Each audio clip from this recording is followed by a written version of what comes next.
When Olivia took the night shift at Black Hollow Sanitarium's archives, she thought it would be easy money, just scanning old medical files and uploading them to a cloud drive.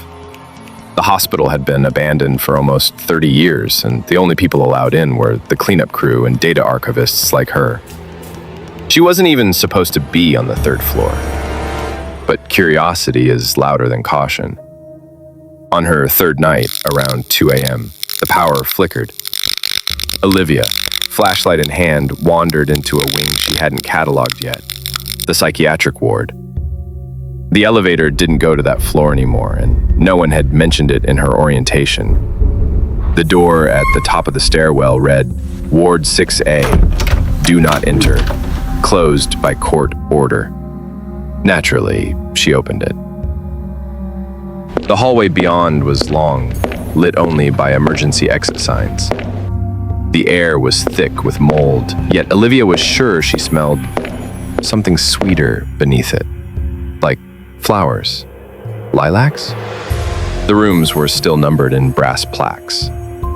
6A-01, 6A-02. At 6A-06, she paused.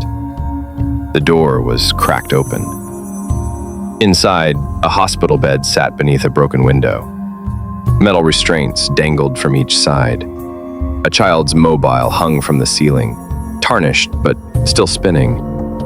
A manila folder was still clipped to the end of the bed. Olivia read the name out loud.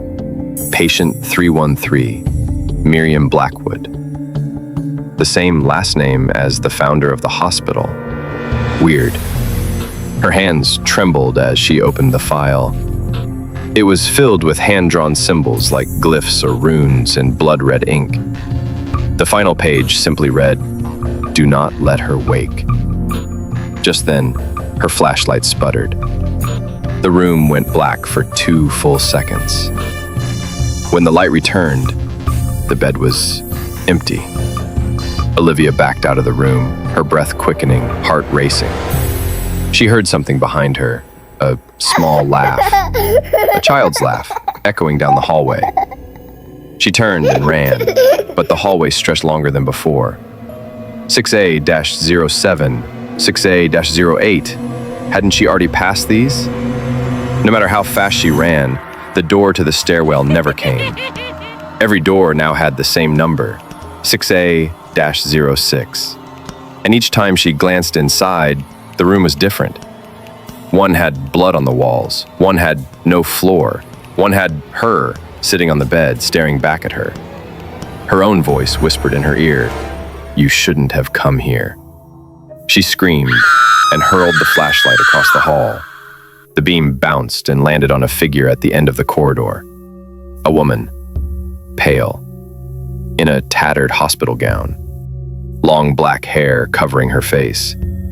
She tilted her head slowly, as if confused or curious, and then she charged.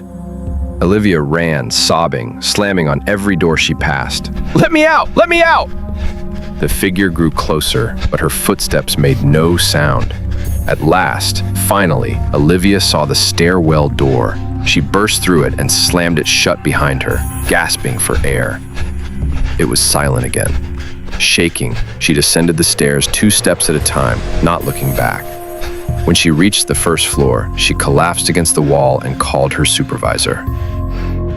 Hey, calm down, he said through the phone. Are you still in the hospital? Yes. What floor? I was on the 3rd, Ward 6A. Silence. He responded, his voice low and confused. Olivia, there is no 3rd floor. The building was condemned after a fire in '93. That whole level collapsed. But I was just there. No, you weren't, he said, suddenly serious. That ward burned down. Everyone died, including a girl named Miriam Blackwood. The staff couldn't restrain her. Before the fire, she used to scream every night. Said someone was inside her. We don't talk about that case. A dull chime echoed down the hall. The elevator opened, and from inside came the sound of laughter.